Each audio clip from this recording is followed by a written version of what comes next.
In a quiet, remote village in northern Japan, a brilliant young scientist named Dr. Hiroshi Nakamura worked tirelessly in his small, cluttered lab.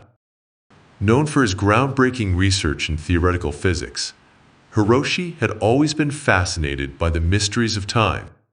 His colleagues admired his dedication, though some thought his latest project, a theory predicting the potential end of time itself, was a bit far-fetched. Hiroshi's interest in time began in childhood when he would spend hours contemplating the flow of moments and the vastness of the universe. This fascination grew into an obsession during his academic career, driving him to explore the nature of time at the most fundamental level. He believed that understanding time could unlock secrets about the universe that humanity had yet to grasp. One evening, after a particularly grueling day in the lab, Hiroshi received an unexpected visitor.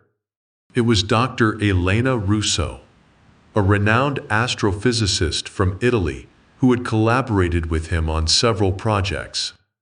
She was known for her work on black holes and the fabric of space-time. "Hiroshi, I need to talk to you," Elena said, her voice urgent. "There's something you need to see." Intrigued, Hiroshi followed Elena to her office, where she showed him a series of unusual readings from a deep space observatory. The data suggested that the fundamental nature of time was beginning to change in a distant region of the universe. "These anomalies," Elena explained, pointing to the graphs and charts, "they're unprecedented. It's as if time itself is starting to unravel." Hiroshi studied the data intently, his mind racing with possibilities. "If this is true," he said slowly, "it could mean that the fabric of space-time is more fragile than we thought." The implications are staggering. Over the next few weeks, Hiroshi and Elena worked feverishly to understand the anomalies. They collaborated with scientists from around the world, pooling their resources and knowledge. The more they studied the data, the more they realized that the anomalies were not confined to a distant region of space. They were spreading slowly but surely toward Earth. The scientific community was abuzz with theories and speculation. Some believed that the anomalies were the result of a massive cosmic event, such as the collision of two supermassive black holes. Others feared that it was the beginning of a cosmic phase transition, a change in the state of the universe itself. As the anomalies continued to spread, strange phenomena began to occur on Earth. Clocks would sometimes run backward, and people experienced moments of déjà vu more frequently. There were reports of people seeing glimpses of their future or past selves, as if time was becoming less linear and more fluid. Hiroshi and Elena, along with their team, focused on finding a way to stabilize the anomalies and prevent them from reaching Earth. They theorized that a massive burst of energy, directed at the source of the anomalies, might be enough to restore the fabric of space-time to its normal state. But the task was daunting, and the stakes were incredibly high. As they worked against the clock, Hiroshi couldn't help but reflect on the nature of time and its impact on human existence. He realized that time was not just a scientific concept, but a fundamental aspect of life itself. It shaped memories, defined experiences, and created a sense of continuity that was essential for understanding the world. With the help of international agencies, Hiroshi and Elena managed to secure the resources they needed for their plan. They constructed a massive energy emitter, capable of delivering the required burst of energy to the distant region of space where the anomalies had originated. It was a monumental effort, involving thousands of scientists and engineers from around the globe. Finally, The day came when they were ready to activate the emitter. The entire world watched with bated breath as the countdown began. Hiroshi and Elena stood side by side, their hearts pounding with anticipation and fear. They knew that this was their only chance to save the fabric of time and prevent the potential end of everything they knew. As the emitter fired, a beam of pure energy shot into the sky, disappearing into the depths of space. For a few tense moments, nothing seemed to happen. Then, slowly but surely, the anomalies began to stabilize. The strange phenomena on Earth subsided, and the fabric of space-time started to repair itself. The world erupted in celebration, and Hiroshi and Elena were hailed as heroes. Their work had not only saved the planet, but also deepened humanity's understanding of the universe and the delicate nature of time. The experience had changed them both, leaving them with a profound appreciation for the interconnectedness of all things. In the years that followed, Hiroshi continued his research, always striving to uncover the deeper mysteries of the cosmos. He and Elena remained close friends and collaborators, their bond strengthened by the incredible journey they had shared. The story of Hiroshi Nakamura and the end of time became a legend, a testament to the power of human curiosity, collaboration, and resilience. It reminded the world that even in the face of seemingly insurmountable challenges, the spirit of discovery and the pursuit of knowledge could lead to incredible breakthroughs and the preservation of life as they knew it. And so, life went on, time flowing steadily once more, each moment a precious gift in the ever-unfolding tapestry of the universe. The legacy of Hiroshi's work inspired future generations to continue exploring the mysteries of existence, always mindful of the fragile balance that held their world together. Hiroshi's village, once a quiet, remote place, became a center of scientific pilgrimage. People from all over the world came to visit the small, cluttered lab where the scientist had worked tirelessly to save time itself. The villagers, initially baffled by the sudden attention, soon embraced their new role as hosts to these curious visitors, proud of their local heroes' achievements. In the midst of the ongoing celebrations, Hiroshi found himself drawn back to his research. The anomalies had been stabilized, but the questions they raised continued to haunt him.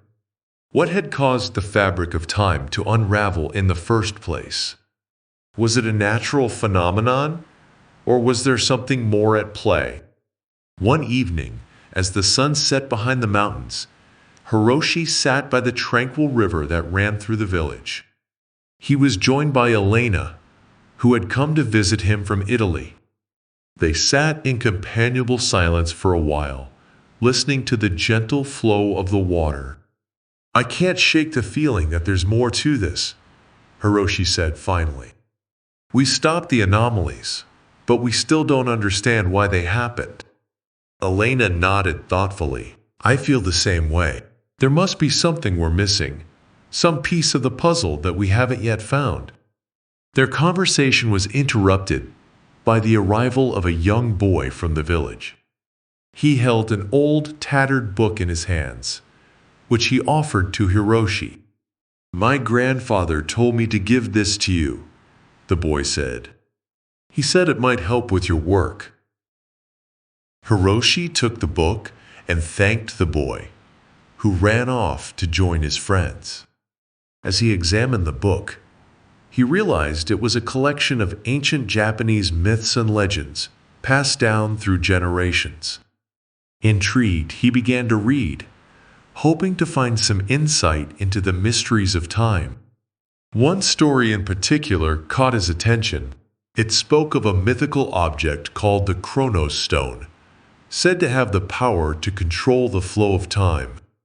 According to the legend, The stone was hidden in a sacred temple deep within the mountains, protected by a series of elaborate traps and puzzles.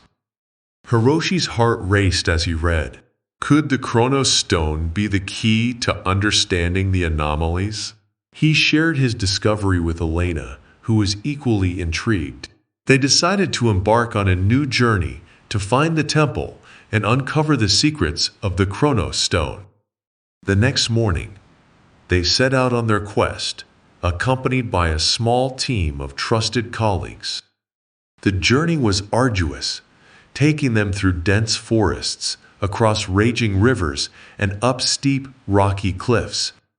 Along the way, they encountered numerous challenges, from treacherous weather to dangerous wildlife.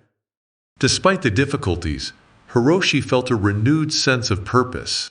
The further they traveled, the more convinced he became that they were on the right path. The ancient legends spoke of a time when humans and the forces of nature were in perfect harmony, and he hoped that the Chronos Stone would help them restore that balance. After several weeks of travel, they finally reached the entrance to the temple. It was a magnificent structure, carved into the mountainside, and adorned with intricate symbols and statues. The air was thick, with an aura of ancient power, and Hiroshi felt a shiver of anticipation as they stepped inside. The temple's interior was a labyrinth of dark, winding corridors and elaborate traps. Hiroshi and Elena used their combined knowledge of physics and ancient history to navigate the maze, solving puzzles and avoiding deadly pitfalls. With each step, they drew closer to the heart of the temple and the Chronos Stone. Finally, they reached the innermost chamber. At its center stood a pedestal, upon which rested a glowing crystalline stone. The Chronos Stone. Hiroshi approached it with reverence, feeling its powerful energy radiating through the room. As he reached out to touch the stone, a voice echoed through the chamber. You who seek the power of time, know that it comes with great responsibility. The balance of the universe is delicate, and any disturbance can have far-reaching consequences. Hiroshi hesitated, absorbing the weight of the words. He realized that the Chronos Stone was not just a tool, but a sacred artifact that required wisdom and respect. He turned to Elena, who nodded in understanding. We must use it carefully, she said, to understand, not to control. Hiroshi nodded and gently lifted the Chronos Stone from its pedestal. As he did, the chamber filled with a brilliant light, and the walls seemed to dissolve around them. They found themselves standing in a vast, timeless void, surrounded by swirling galaxies and shimmering stars. In this ethereal space, Hiroshi felt a profound connection to the universe. He could see the intricate web of time and space, the delicate threads that held reality together. He realized that the anomalies they had encountered were not random, but part of a larger cosmic event, an alignment of celestial forces that occurred once every eon. The Chronos Stone had the power to stabilize these alignments and prevent disruptions in the flow of time. But it also required a guardian, someone to protect it and ensure its power was used wisely. Hiroshi and Elena made a solemn vow to become the stone's guardians. They would study its mysteries, safeguard its power, and use their knowledge to prevent future anomalies. Their work would ensure the continued balance of the universe and the preservation of time itself. With a final burst of light, they were transported back to the temple, the Chronos Stone now a glowing beacon in Hiroshi's hands. They returned to their village, where they were greeted with awe and reverence. The villagers sensed that something profound had changed, and they looked to Hiroshi and Elena with newfound respect. In the years that followed, Hiroshi and Elena dedicated themselves to their new role as guardians of the Chronos Stone. They continued their research, delving deeper into the mysteries of time and the universe. They shared their knowledge with the world, teaching others about the delicate balance that held reality together. Their work had a profound impact on the scientific community and beyond. People began to see time not just as a linear progression of moments, but as a complex, interconnected web that required careful stewardship. The legend of Hiroshi Nakamura and the Chronos Stone became a symbol of hope and wisdom, inspiring future generations to seek harmony with the forces of nature. As Hiroshi grew older, he found peace in knowing that his life's work had made a difference. He had unlocked the secrets of time, not to control it, but to understand and protect it. And in doing so, he had ensured the continued flow of moments, the preservation of memories, and the endless unfolding of the universe. The end of time, it seemed, was not an ending at all, but a new beginning, an opportunity to appreciate the beauty of existence and the eternal dance of creation. And so, the story of Hiroshi Nakamura and the Chronos Stone lived on, a timeless tale of discovery, responsibility, and the enduring quest for knowledge.